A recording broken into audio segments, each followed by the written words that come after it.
Hello, Mark Warren here. Welcome to the Job Instruction Training Program. In this lesson, I'm going to describe the 4 major skills that you can learn with the Job Instruction Training Program.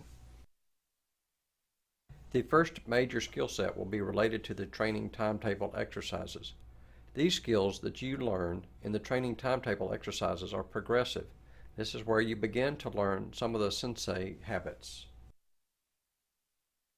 Creating the timetable starts with a timetable worksheet, which is used to gather basic data.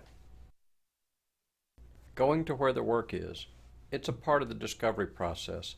This is where Ono's leap began, the beginning of developing your awareness.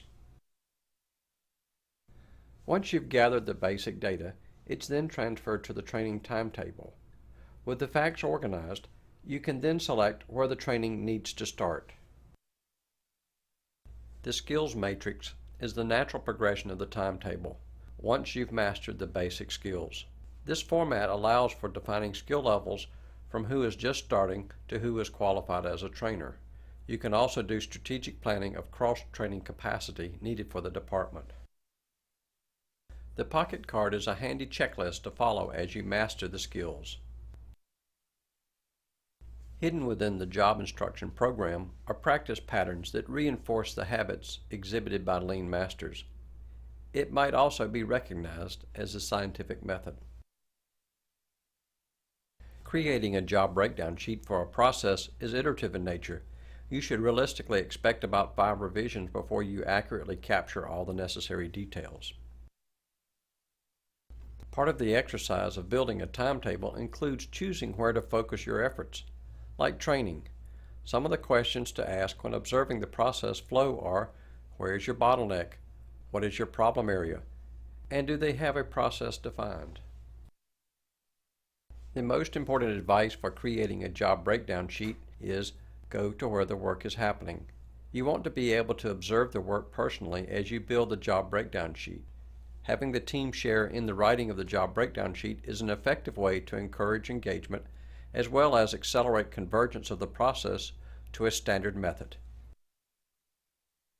Toyota uses the job breakdown sheet as both a training tool and the foundation to develop standard work. The sheet for standard work should be created only after you have developed a stable process. It does not replace the job breakdown sheet, but serves a different function by defining the core standards needed for creating flow. You have now completed the second step on your pocket card checklist, breaking down the job. Effective training delivery is perfected with the 4-step training method. One side of your pocket card provides a detailed checklist for the delivery of instruction using the 4-step method. You have gotten ready with the job breakdown sheet and prepared their work area for delivery of the instruction. Now the first step with the learner is to prepare them to learn. As a trainer, you will use the job breakdown sheet as a checklist to make sure you have instructed each of the important steps of the job in the proper sequence, their key points, and the reasons for the key points. The third step in training delivery is to try out the performance of the learner. As a trainer, you develop your skills in observation and learn where your training delivery was unclear, constantly improving your skill as a trainer. Follow-up coaching has many layers, not just following up on the learner that you just taught.